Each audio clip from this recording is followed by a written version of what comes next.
하나님께서 우리에게 주시는 은혜, 이게 기독교가 그 비판받는 것 중에 잘못하면은 기복신앙으로 빠질 수 있습니다.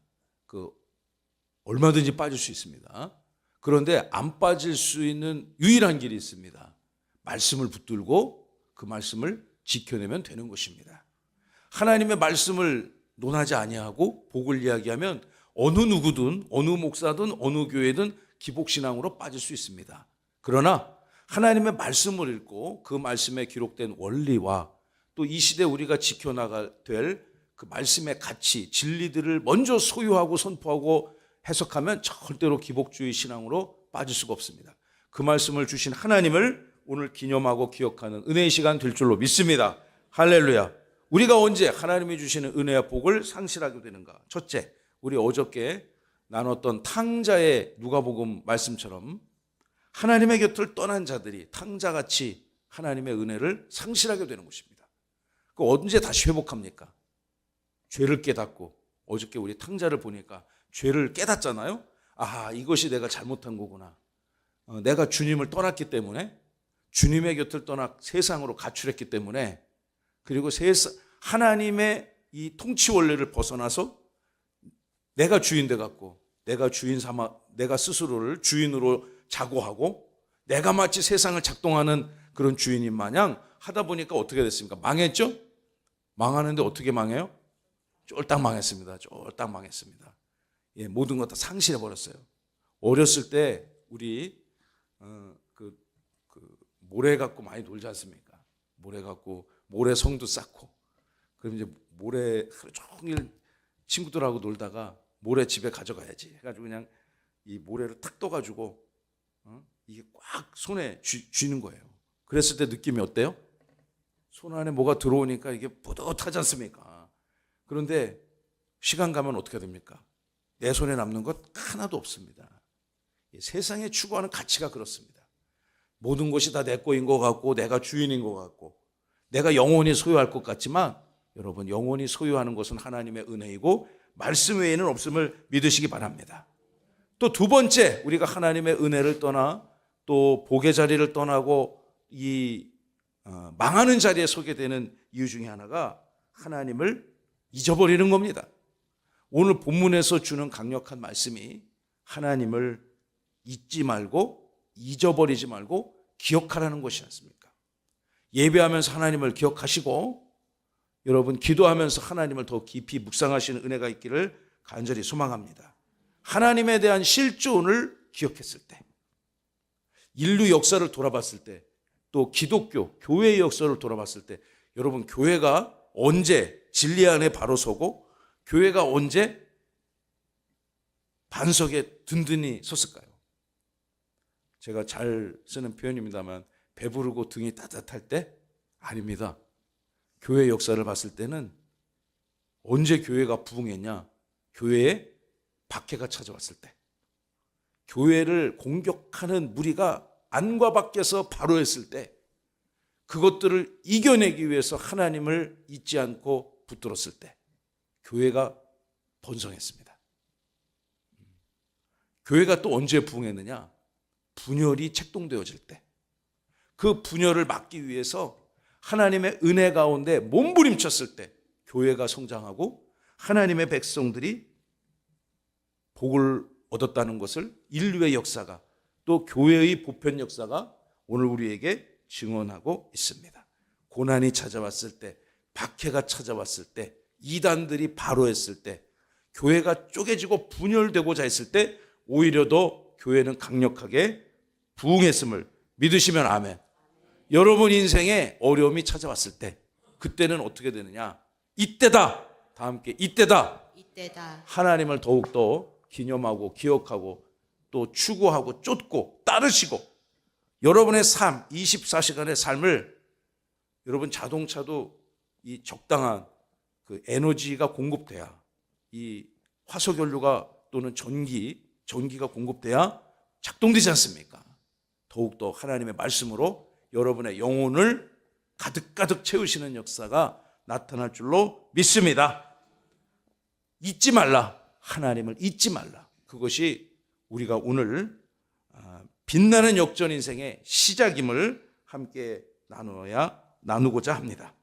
하나님께서 오늘 본문에 보시면 어떻게 우리에게 복을 주시는가? 먼저 낮추시고, 그리고 두 번째 단계는 시험하시고, 그리고 나서 하나님이 은혜를 주신다는 것, 우리가 깊이 상고하기를 원합니다. 첫째, 11절입니다. 말씀을 지키고 하나님을 잊지 말라. 대지를 크게 선포해 봅니다. 첫째, 시작. 말씀을 지키고 하나님을 잊지 말라. 아멘. 이 말씀을 꼭 여러분의 신비에 새기시길 바랍니다. 11절입니다.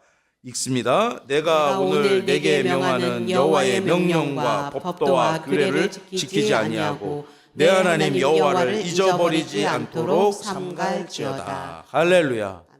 신명기는 모세의 설교입니다. 성경에는 수많은 하나님의 백성들의 말씀의 선포, 설교가 기록되어져 있습니다. 그 중에서 가장 대표적인 책 중에 하나죠. 신명기. 다 함께 신명기. 하나님의 말씀 명령을 두 번째, 세 번째, 재차, 삼차 반복했다는 얘기입니다. 신명기라는 원어의 뜻이 그렇습니다. 신명기라는 책 이름의 뜻이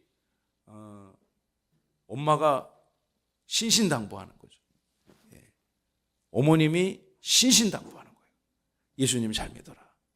오늘 아침에 음악위원회가 찬양했는데 찬송가 338장 내 주를 가까이 하게 하면, 저에게는 이 찬양이 그 생각만 하면 이렇게 가슴이 먹먹해지는. 얼마 전에 우리 어머니 소천하셔가지고 그 천국 환송 예배를 드리는데 일찍 했어요. 새벽 6시 15분에 했어요. 새벽 6시 15분에 했는데 우리 어머니가 60년 다닌 교회가 있거든요. 정확하게 딱 이 땅에 오셔서 이 땅에 태어나서 60년 예수 믿고 천국 가셨더라고. 그 교회 기록에 남아있어요.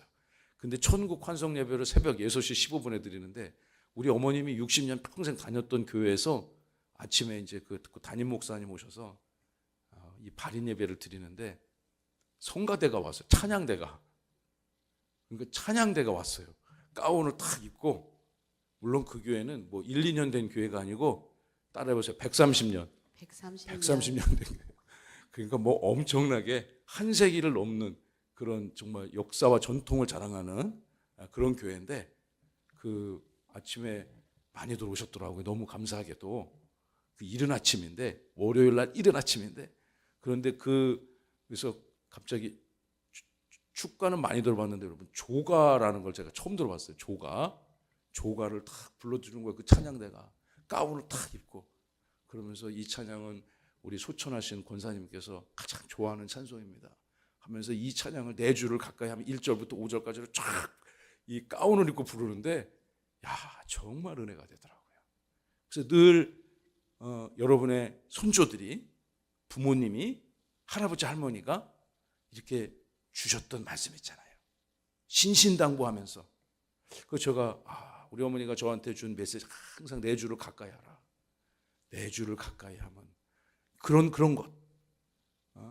모세가 이제 가나안 광야 시대를 마감하고 가나안 땅을 딱 들어가면서 하나님 앞에 영광 올려드리고 그 민족이 승리하기 위해서 40일 동안 느보산 광야 모압 평지에서 계속해서 하나님 나라의 복의 원리를, 당신들이 이스라엘 백성들이 어떻게 저 요단강을 건너 가나안 땅에 들어가서 하나님의 말씀 붙들고 하나님의 말씀을 지켜내고 살아내므로 믿음의 백성, 선택된 하나님의 백성으로 살아가고 은혜를 얻고 복을 얻을 것인가. 신명기의 대주제요 사상은 바로 그것입니다. 하나님의 백성들이 어떻게 하나님을 잊지 않고 승리하는가. 여러분 11절의 말씀을 보시면 여호와의 명령과 법도와 규례를 지켜라. 하나님의 말씀을 여러분의 것으로 소유하고 지키고 또한 살아내시는 역사가 있기를 간절히 바랍니다. 내 하나님 여호와를 잊지 마라. 말씀이 강한 인생 되십시오. 다 함께 말씀이 강한 인생. 그런 인생과 가정이 돼야 되는 것입니다. 또 그 말씀을, 강한 말씀을 하나님의 백성들의 삶의 원리로 구동하는 인생, 하나님을 잊지 않는 인생 반드시 승리할 줄로 믿습니다. 그럼 어떤 인생이 하나님을 망각할까요? 하나님의 말씀보다 자신의 판단을 앞세우는 인생. 하나님을 잊겠죠. 하나님의 인도하심보다 자신의 경험이나 지식을 앞세울 때, 자기의 철학 주관을 앞세울 때 하나님을 잊을 가능성이 높다고 생각합니다. 하나님이 주신 모든 것들을 감사함으로 받아들이지 아니하고 자기의 능력으로 영광을 올려드릴 때 하나님을 잊을 가능성이 대단히 높다고 저는 생각합니다. 대한민국은 너무너무 풍요로운 세상이에요. 그런 것 같지 않습니까? 우리가 이제 계속 여기서 사니까 잘 모를 수가 있어요. 그런데 제가 보기에는 전 세계 지구상에 몇 개 나라가 있을까요? 한 200개는 넘을 것 같아요. 200개 있는 나라 중에서 지금 여러분들이 누리고 있는 이 삶의 수준과 이 질은 전 세계 정말 탑 클래스라고 생각하시면 됩니다. 가장 발전한 나라에서, 가장 부흥한 나라에서 오늘 우리의 삶을 살고 있는 거예요. 모든 면에 있어서 먹고 자고 삶을 경영하는 모든 것들 중에서 여러분, 우리가 누리는 것은 정말 최고 수준의 삶입니다. 제가 보기에는 미국보다 더 뛰어나지 않나 그렇게 생각합니다.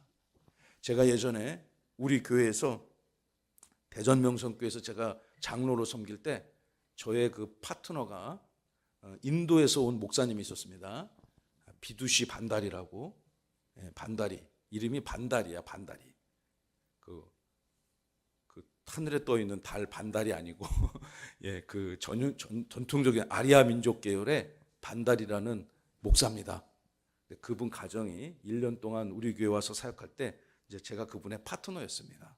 근데 그래서 이제 영어 예배 공동체도 막 같이 섬기고 그랬는데 그분이 크게 소망하는 게 뭐냐, 미국을 가는 거였습니다. 미국에 가서 유학 공부하고 또 거기서 사역하는 게 그분의 소망이었는데 잘 안 된 거예요. 잘 안 되고 안 되니까 하나님이 한국 땅으로 인도해 주신 것입니다. 굉장히 좋은 친구였어요. 지금도 아마 제가 우리 교회 와라 그러면은 다 팽개치고 올 사람이에요. 한국에 와서 보니까 너무너무 좋은 거예요. 한국이. 그러면서 그 친구는 늘 저한테 그랬어요. 제가 나이가 한참 더 많았어요. 친구같이 지냈는데 도대체 한국은 쓰레기를 어디 갖다 치우냐고 늘 저한테 기억나시죠? 우리 고종 아실 것 같은데 그분이 하는 말은 늘 이 한국은 쓰레기를 어디다 갖다 치우냐, 그게 저한테 늘 하던 질문이었습니다. 그런데 제가 우리 인디아 가잖아. 언제 가? 피터 장로님? 다음 주에 가죠. 내일이요? 잘 다녀오시기를 축복합니다. 그 나라를 제가 가보게 됐는데 그냥 그 온 나라가 다 쓰레기장이에요. 그냥 그렇게 생각하면 돼요. 그 인구도 엄청나게 많잖아요. 근데 그 온 나라가 다 그냥 거대한 난지도 같다고 생각하시면 돼요. 그분이 이제 저 대전에 가면은 TCIS라고 TCIS. 기독교 학교죠. 거기 들어가는 이제 자격 조건이 있어요. 뭐 엄마 아빠 중에 한 사람이 외국 사람이거나 아니면 그 아이가 뭐 외국 국적을 갖고 있거나 뭐 그런 조건들이 있는데 거기 뭐 교감 선생님도 오고 선생님들이 이제 같이 영어 예배 공동체를 참여해서 예배를 드렸습니다. 그래서 예배 끝나고 이렇게 같이 교제하는데 그 반다리 목사는 그 미국 분들을 만나면 그 미국 진짜 본토민들이죠. 뭐 콜로라도 출신, 뭐 플로리다 출신, 캘리포니아 출신 그런 거예요. 그 사람들이. 그런데 늘 물어보는 게 미국은 어떠냐고.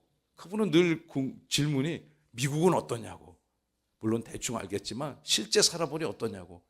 근데 그분들이 하는 말이 자기는 미국보다 여기가 훨씬 더 좋다고. 미국 사람들이 그런 얘기를 하는 거예요. 미국도 살아보고 뭐 대만도 살아보고 싱가포르도 살아보고 여기저기 살아봤는데 자기가 보기에는 대한민국이 제일 좋은 것 같다고. 이 땅이 가장 좋은 줄로 믿으시기 바랍니다. 여러분, 그런데 제가 그 얘기를 듣고 그렇게 생각했어요. 이 땅이 너무 좋아가지고 하나님의 존재를 망각할 수가 있어요. 우리가 가야 될 진짜 좋은 나라는 하나님의 나라. 다 함께 하나님의 나라. 하나님의 나라. 그 나라로 우리가 역전될 줄로 믿습니다. 근데 우리가 하나님의 나라 뭐 즉시로 가고 싶은 사람이 있습니까? 여러분, 이 땅에 생명을 주시는 동안 무병하시고 장수하시고 주님의 은혜를 많이 누리시다가 천국 가시기를 축복합니다. 제가 그 얘기를 이렇게 나누면서 너무나 풍요로운 시대를 살고 있기 때문에 하나님이 필요하지 않을 수 있습니다.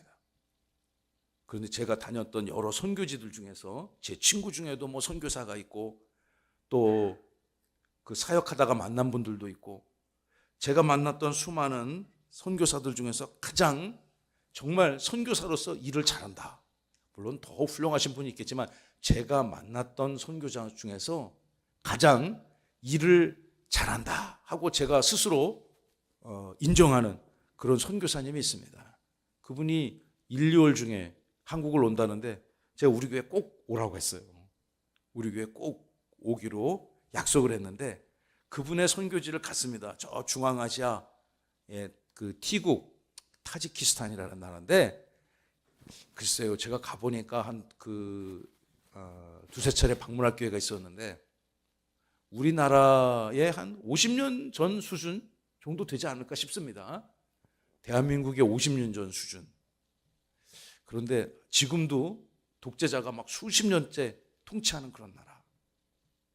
전기도 부족하고 먹을 것도 부족한 나라. 우리나라에서 폐차되기 직전 차를 보통은 폐차할 텐데 그 차를 조금 이렇게 수리를 해갖고 가면은 그 나라는 우리나라 한국산 차가 절반입니다. 그 나라 뭐 수도, 이 두산베라는 수도나 이런 데 가보면 한국 에서 만든 차들이 2대 중에 1대입니다. 그런데 어떤 차들이냐면은 폐차 직전의 차를 이제 다시 좀 개보수를 해서 저 부산항에서 태워가지고 여러 루트를 통해서 그 내륙 국가로 수출해서 그 사람들이 그 차를 사가지고 끌고 다니는 겁니다.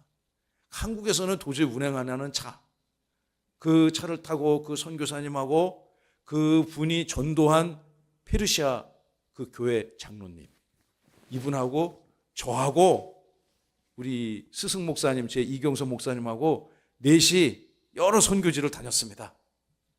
정말 산 넘고 물 건너. 근데 산이 한국에서 보는 산이 아니라 제가 얼마 전에 말씀드렸잖아요. 해발 3,500m 되는 그런 천산산맥을 막 이렇게 계곡을 다니면서 가정교회를 세우고 선교하는 그런 분입니다. 한 가정 신방하고 또 한 5시간 차 타고 가서 또 한 가정 신방하고 그런 곳. 그런 데를 밤늦게 제가 다녔습니다. 그런데 이제 다시 숙소로 돌아가는, 호텔로 돌아가는 그 여정 중에 차가 이렇게 막 가고 있는데 가끔씩 뜨문뜨문 인적이 없지만 이렇게 그 마을이 있습니다. 그 마을을 밤에 대한민국은 환하잖아요. 근데 거기는 깜깜합니다.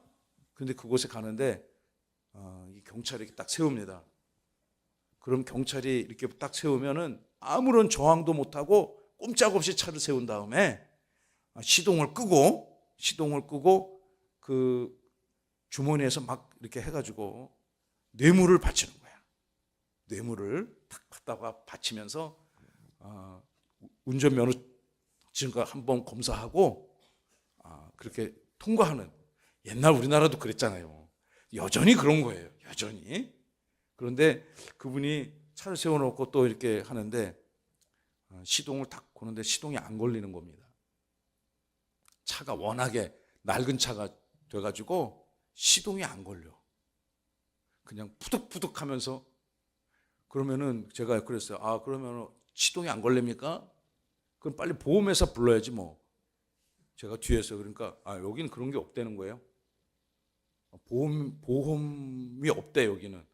그럼 우리 이 지금 천산산맥을 지금 며칠째 다니고 있는데 보험도 없이 다니고 있는 겁니까? 여긴 그런 게 아예 시당초 없다는 거예요, 이게. 그래요?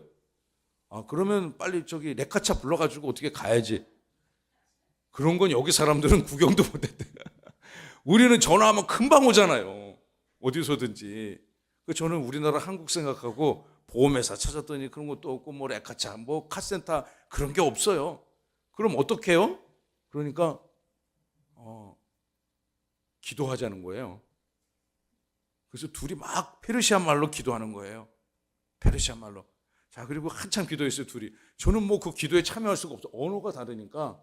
그래서 저는 이 사람들 한심하게 보이기도 하고, 이거 집에 가야 되는데 큰일 났네. 우리 내일 새벽에 공항 가야 되는데 이거 어떡하지? 근심이 앞장서, 근심이. 그러니까 이분이 자 이제 기도했으니까 시동 걸어볼까? 자, 1번 시동 걸었는데 시동 걸렸다. 2번 시동이 계속 안 걸렸다. 1번, 2번 시작. 시동 걸렸다? 2번? 의견이 갈리는데 시동이 전혀 안 걸리는 거예요. 그래서 제가 좀 제발 저 경찰이 부른다고 그렇게 쓰면 어떡하냐고. 응? 그리고 그냥 갔다 오면 되지. 시동을 왜 끄냐고. 그러니까 기름이 아까워갖고 그렇게 끈다는 거예요. 그리고 경찰이 불렀을 때 이게 저항한다는 게 그 사람들 생각 속에는 없는 거예요. 이거 큰일 났네 이거. 그러니까 이분이 그러는 거예요. 우리는 아까 기도했는데 이번엔 찬양할까? 둘이 그 작은 차 안에서 앞에 선교사님하고 거기 그 교회 장로님이에요. 장로님이 이제 우리를 위해서 운전해 주는데 둘이 막 박수 치면서 찬송을 불러요. 그래서 뒤에 앉아 한심한 사람들을 만나. 제가 그렇게 해서 저도 그냥 그런데 내가 아는 찬양이 있는 거예요. 뼈곡을 부르는데 그래서 나는 내가 아는 거 있냐 그러니까 있다고 하면서 막 그 사람들 페르시아 부르고 저는 한국말로 막 같이 찬양 불러서 또 같이 기도했어요. 저도 부디 우리 한국에 돌아가야 되는데 이 깜깜한 이 진짜 산맥 꼴짝이 앉아서 이거 어떡합니까 하나님. 이거 우리 어떻게 좀 도와주십시오. 근데 이거 아무도 세상에 의지할 방법이 없는 거예요. 제가 같이 막 기도하고 찬송하다가 자 이제 찬송하고 기도했으니까 이제 시동 걸어야지. 시동 걸어보라고 그 장로님한테 시동을 또 부릉부릉 걸어야 되는데 틱틱 하면서 여러분 시동 안 걸릴 때 방전될 때 그런 경우 있잖아요. 안 되는데요. 그 선교사님이 우리 보고 안 되는데요. 우리 어떻게 해야 돼요? 글쎄 그냥 날 밝을 때까지 기다려야죠 하나님 보고 도와달라고 기도하고. 그런데 그때 포기하고 어떡하니 하나님이 알아서 하시겠지 저도 그렇게 생각했어요. 근데 아까 그 뇌물 받아먹은 놈 있잖아요. 응? 그 시간에 이제 시간이 꽤 지났는데 뇌물 받아먹은 그 경찰 나쁜 사람이 그 사람 거기 나라는 공무원이 절반은 수입을 나라에서 주고 절반은 그렇게 채운대요. 그렇게 그러니까 뇌물로 돌아가는 아주 후진한 나라죠. 그 사람이 와가지고 그래서 제가 아까 뇌물 받아먹은 저 나쁜 놈 또 오네. 제가 그러니까 둘이 막 대화를 하더니만은 얘기했겠죠. 우리 이렇게 해가지고 너한테 뇌물 준 다음에 시동이 안 걸린다고 얘기했을 것 같아. 이 사람들이 와가지고 뭐라고 하더니만 사람을 막 5-6명을 데리고 오는 거예요. 그 사람들을. 그래서 저 뇌물 뜯어먹으려고 이 차에 뜯어먹을 게 뭐가 있어. 뇌물 먹은 사람들이 뒤에 와가지고 영차 하면서 뒤에서 차를 밀어주기 시작했어요. 그럴 때 갑자기 시동이 부르릉 하고 걸렸어요. 할렐루야. 이게 진짜 말도 안 되는 얘기인데 그 뇌물을 받아먹은 사람들이 친구를 데려와 갖고 뒤에서 그냥 밀어주고 어떻게 하더니만 시동이 걸렸어요. 그래서 시동 꺼지기 전에 빨리 가자. 한밤중에 막 달리기 시작했는데 또 산을 몇 개를 넘었는데 또 어떤 뇌물 뜯어먹으려는 경찰이 또 차를 세우는 거예요. 그래서 제가 제발 시동 끄지 마라. 내가 기름 채워줄 테니까. 제발 시동 끄지 말고 내가 뇌물도 $1 줬어요. $1면 엄청 큰 뇌물이에요. 거기서는. 그리고 이제 안전하게 집으로 돌아왔습니다. 호텔로. 여러분 그분들이 하는 말이 뭐냐. 여기는 의지할 데가 하나님밖에 없대. 그 선교사님 하는 말이에요. 사람에게 의지해서 될 게 아무것도 없다는 거예요. 아파도 기도하고. 여러분 그 땅이 어떤 데냐. 어느 한 가정 봤는데 여인이 병색이 화려해. 내가 보기에도 그분의 이제 섬기는 대상의 가정이죠. 내가 보기에도 그분은 정말 이 땅에서 살 날이 몇이 안 남은 것 같아. 그래서 저분은 어떤 병에 걸었냐. 그러니까 옆구리에 칼을 맞았다는 거예요. 옆구리에 칼을 맞았는데 그 왜 칼 맞았냐? 칼싸움 했나? 예수 믿다가 걸려가지고 그 시댁 식구들한테 칼 맞은 거예요. 야, 그런 나라가 있더라고. 우리는 그냥 이 새벽에 오든 하루에 10번, 100번, 1000번 오든 누가 뭐라는 사람 있습니까? 맘 놓고 기도하고 찬송하고 그냥 그래도 누가 시비 거는 인생 없는데 예수 믿다가 성경책 읽고 예배하다가 걸려가지고 칼 맞아서 이 염증이 도져가지고 치료받을 데도 없고 그냥 천국 갈 날만 기다리는 그 불쌍한 여인. 정말 그런 여인이 있더라고요. 그런데 그 여인이 우리와 똑같은 하나님 믿는 여인이에요. 할렐루야. 삼위일체 하나님. 우리 다 함께 삼위일체 하나님, 삼위일체 하나님. 그 하나님 믿는 거예요. 그런데 그 하나님을 믿는데, 그래서 우리가 같이 그 방에서 예배를 하고 기도했습니다. 기도. 그 선교사님 기도해달라고. 한국에서 목사님, 장로님 왔으니까 기도해달라고. 그래서 같이 기도했습니다. 우리 이경선 목사님이 기도하고 저도 기도하고, 기도한 걸 그분이 막 통역하고 열심히 통성으로 기도했어요. 한 2달 지났어. 2달 지나가지고 제가 와가지고 2달 지난 다음에 그분하고 또 안부를 하면서 그 자매님 천국 잘 가셨냐고, 살아났다는 거예요. 할렐루야. 살아났다는 거예요. 자기도 이해가 안 되는데 다 그쪽에서 이제 장례치를 준비하고 있었는데 한국에서 온 목사님들이 기도하고 난 다음에 살아났다는 거예요. 할렐루야. 제가 그분하고 언제 다시 통화를 했냐? 3주 전에 다시 통화할 기회가 있었습니다. 그래서 그 자매 지금 어떠냐? 왕성하게 지금 활동한다는 거예요. 할렐루야.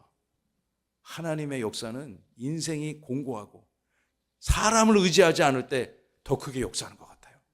여러분, 이 땅 한반도가 그런 과정을, 그들이 겪었던 과정과 절차를 통해서 복음화가 되었다는 것을 믿으시기 바랍니다. 대한민국이 이렇게 처음부터 풍요로운 땅이 아니었어요. 유엔에서 나온 보고서에 보면 전 세계에서 가장 못 살고 찌질한 나라가 이 땅 한반도였다니까요. 이 땅에 복음이 들어오고 여러분과 같이 예수를, 저희 어머니 같이 예수가 누군지도 몰랐던 인생이 복음을 받아들이고 내 주를 가까이 하는 것이 은혜라는 것을 깨달은 이 땅의 믿음의 백성들이 이 땅의 상황을, 역사를 역전시켰음을 믿으시기 바랍니다. 우리는 비록 너무너무 풍요로운 시대에 살고 있지만 아직도 이 복음이 전해져야 될 많은 땅들은 척박한 땅에 살고 있습니다. 마치 신명기 모세가 가나안에 들어가는 이스라엘 백성들에게 줘야 될 가장 강력한 메시지, 하나님을 잊지 말라는 것 아니겠습니까? 모세의 계속된 설교문을 함께 읽어봅니다. 12, 14절을 통해서 모세가 걱정하는 게 있어요. 이스라엘 백성들과 더 이상 모세가 함께 할 수 없지 않습니까? 헤어져야 돼요. 모세는 하나님의 부르심을 받았어요. 이제 하나님께로 돌아가야 됩니다. 그러나 이스라엘 백성들은 여호수아와 함께 그 가나안을 건너야 돼요. 그 땅은요, 이제까지 경험했던 40년 광야의 땅이 아닙니다. 정착 민족들이 있고 성들이 갖춰졌고 도시 문화가 형성된 그곳, 광야보다 훨씬 더 풍요로운 그 땅에 들어가서 이스라엘 백성들이 어떻게 그 땅을 이겨낼 것인가, 모세가 그것이 염려가 되었던 것 같습니다. 12절 읽어보겠습니다. 내가 먹어서 배부르고 아름다운 집을 짓고 거주하게 되며 또 내 소와 양이 번성하며 내 은금이 증식되며 내 소유가 다 풍부하게 될 때에 내 마음이 교만하여 내 하나님 여호와를 잊어버릴까 염려하노라. 여호와는 너를 애굽 땅 종되었던 집에서 이끌어내시고. 아멘. 12절의 말씀을 보시면요, 이제 가나안 땅에 들어가면 너희들에게 먹을 것이 많을 것이다. 광야에서 먹을 게 없었겠죠. 물론 만나와 메추라기를 끊임없이 하나님이 공급해 주셨지만 그것도 조금 있다가 그냥 입에 물리니까 막 불평했던 사람이 이스라엘들 아닙니까? 가나안 땅에 들어가면 배부를 것이 많을 것이고, 거기 가면 막 성도, 이제까지 보지 못했던 캐슬, 그런 캐슬도 딱 지을 것이고, 좋은 비가 와도 비가 안 새고 바람 불어도 막을 수 있는 그 집이 있고 그 땅에서 거주하게 될 것이고, 또 정착민족으로서 소와 양이 번성할 것이고, 은금, 통장 잔고가 막 이렇게 늘어날 것이며 내 소유가 다 풍부하며 넘칠 그때를 모세는 걱정하고 있는 것입니다. 먹을 것이 없고 잘 곳이 없고 삶이 곤고하고 건강이 상했을 때를 걱정하는 것이 아니고 풍요롭고 번성했을 때를 모세는 걱정하고 있는 거죠. 14절에 보시면 바로 그럴 때 내 마음이 뭐해져요? 교만해져요. 교만해지면 누가 왕 되는 거예요? 내가 왕 되는 겁니다. 인생이 겸손하고 험불하고 낮아질 때는 하나님이 우리의 주인 되다가 자고하여져서 이제는 되었구나, 내가 왕 되어졌을 때, 그 모세는 이스라엘 백성이 행여나 그럴까 염려하고 있는 것입니다. 어떤 분이 그러더라고요. 어떤 목사님이 저에게 목회가 어떤 겁니까? 이게 가르쳐 줄 때 목사님이 그랬어요. 제 스승 목사님이 목회하고 골프하고 공통점이 있대요. 뭐죠? 저는 골프를 안 쳐봐갖고. 뭐라고요? 힘을 빼래. 다 같이 힘을 뺍시다. 여러분의 힘을 빼고 하나님의 말씀의 힘을 가득가득 충만시키기를 축복합니다. 이분이 그러는 거예요. 고개 드는 순간 망한다. 응? 우리 다 함께 그분의 정확한 워딩은 고개 쳐드는 순간. 다 함께 우리 고개 쳐드는 순간 망한다. 고개 쳐드는 순간 망한다. 하나님 앞에 고개 빳빳이 쳐들 때 망한다는 얘기죠. 목회가 그렇대요. 예. 골프가 그렇다네요. 저는 골프를 안 쳐봐서 몰라요. 예. 제 친구들 다 칩니다. 제 동료들. 예. 제 동생도 무지하게 바쁘고 뭐 그냥 정말 큰 기업에서 임원이고 뭐 그 큰 교회 장로인데 그래도 또 골프는 치는 것 같아. 차에 보면 늘 그게 있어. 아, 동생 이거 골프를 이렇게 언제 쳐? 그래도 시간 내서 쳐야 돼, 형. 재밌어. 사회생활할 때 제 상사가, 제 직속 상사가 제가 다 마음에 든대. 모든 게 다 마음에 든대. 딱 하나 마음에 안 드는 게 하나 있대. 그게 뭔 줄 알아요? 골프 안 치는 거. 내가 만약에 골프를 치면 일요일이고 휴일이고 맨날 그냥 부킹해갖고 날 데리고 돌아다닐 양반이야, 그 양반이. 근데 저는 교회 가야 되는데요. 저 뭐 교회일 때 바쁜데요. 예배해야 되는데요. 그분은 그걸 이해를 못 하더라고. 그런데 여러분, 골프와 그게 목회의 공통점이 교만하여 고개를 탁 쳐드는 순간에 안 맞는다는 거예요, 공이. 저는 안 쳐봤기 때문에 원리를 잘 모릅니다. 그러나 목회는 그럴 것 같아요. 겸손하여 낮아지고 환경 앞에서 하나님만 바라볼 때, 목회뿐만 아니라 여러분의 가정의 삶의 원리도 저는 그렇다고 믿습니다. 할렐루야. 역전 인생을 꿈꾸십니까? 하나님을 잊지 마시고 하나님의 말씀 앞에 겸손하여 주님 앞에 예배하는 저와 여러분 다 되시길 바랍니다. 자, 15, 16절. 하나님께서 이스라엘을 광야에서 낮추시고 시험하신 이유가 있습니다. 하나님께서 이스라엘을 낮추시고 시험하신 이유가 무엇이 있을까요? 15절입니다. 읽어봅시다. 너를 인도하여 그 광대하고 위험한 광야, 곧 불뱀과 전갈이 있고 물이 없는 간조한 땅을 지나게 하셨으며, 또 너를 위하여 단단한 반석에서 물을 내셨으며, 내 조상들도 알지 못하던 만나를 광야에서 내게 먹이셨나니, 이는 다 너를 낮추시며 너를 시험하사 마침내 내게 복을 주려 하심이었느니라. 아멘. 너를 낮추시고 시험하시고 마침내 하나님이 주신 은혜의 복을 주기 위함이었다. 할렐루야. 여러분을 낮추시는 것도 스스로 자고하여 높아지면 하나님을 잊어버립니다. 하나님의 은혜를, 지금 말씀은 하나님을 기념하고 기억하고 망각하지 말고 잊지 말라 하셨는데, 여러분, 우리가 스스로 높아져 하나님을 몰아내고 주인 삼는 것. 여러분, 이단이 언제 이단 되는 줄 아세요? 이단, 다 함께 이단. 원래 이단과 사이비 여러분 아십니까? 예, 제가 예전에 이단 사이비 특강을 한 1년 넘게 한 적이 있습니다. 그게 어떻게 유튜브에 있어요. 어느 날 얼마 전에 어떤 목사님이라고 그러면서 저한테 연락이 왔습니다. 사무실을 통해서 저한테 연락이 왔습니다. 메모가 되어 있기를 이렇게 되어 있는 거예요. 목사님의 이단 강의 세미나를 듣고 감동받아서 제가 여쭤볼 게 있어서 이렇게 전화를 드렸다고. 그래서 제가 반가워갖고 바로 리턴콜을 했습니다. 그래서 어떤 교회 목사님인데 우연히 제가 강의한 걸 들었대요. 그분이 그러는 거예요. 이렇게 훌륭한 강의가 많이 왜 안 알려졌는지 모르겠다고. 그래서 뭐 볼 사람은 보면 됐죠, 뭐 목사님. 그래서 저한테 이런 걸 물어보시길래 제가 갖고 있던 자료들을 다 보내줬습니다. 너무너무 좋아하시더라고요. 이거 제가 써도 됩니까? 맘대로 쓰라고. 그냥 내가 그거 내 것을 가져갔다고 시비 안 걸 테니까 맘 놓고 쓰라고. 목사님이 한 것처럼 그냥 써도 관계없다고 나는. 근데 그래서 제가 이단을 오랫동안 공부하고 연구한 적이 있습니다. 이단과 사이비의 차이점. 사이비는 진짜 완전 가짜. 사이비는 비슷하게 보이지만 그러나 꽝이다, 이런 뜻이에요. 사이비라는 뜻이. 이단은 뭡니까? 기독교에서 시작했어. 그런데 변질된 거예요. 그래서 지금은 완전히 기독교가 아닌 것이 된 거예요. 여러분, 이단의 끝, 사이비는 논할 가치도 없어요. 예. 이단은 왜 이단이 되는가? 왜 기독교에서 시작했다가 이단으로 망하는가? 제가 이단을 공부해 보니까 하나님이 계시는 그 영광의 자리에 예수 그리스도가 계셔야 될 그 자리에 그 양반을 끌어내리고 지가 거기 올라가서 앉으면 그 순간 이단이 되는 것입니다. 여러분의 인생에 하나님이 영원한 왕이시고 주권자가 되심을 믿으시면 아멘. 그분이 우리를 낮추시는 목적이 있습니다.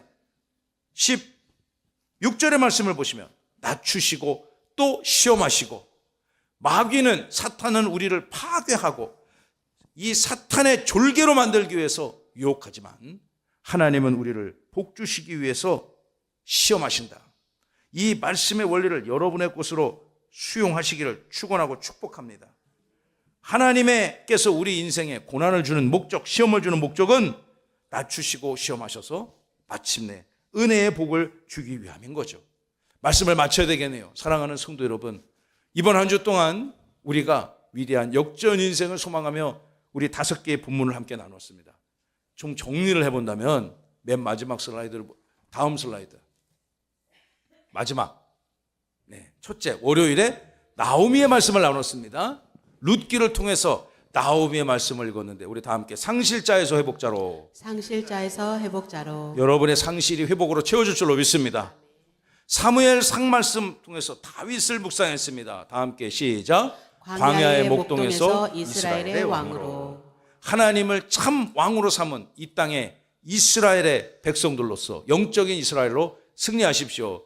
자, 수요일에는요 에스더를 묵상했습니다. 시작. 두려움에서 구원의 도구자로, 여러분 삶에 두려움이 있습니까?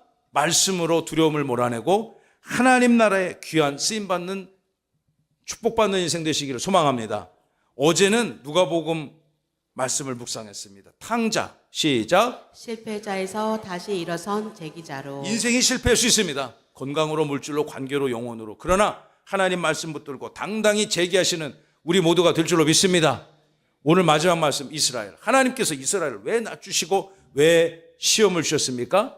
하나님이 주시는 은혜, 복, 블레싱을 주시기 위함입니다. 자, 이스라엘, 시작. 낮추시고 시험하신 후 복을 주신다. 성경은 전체가 이런 역사입니다.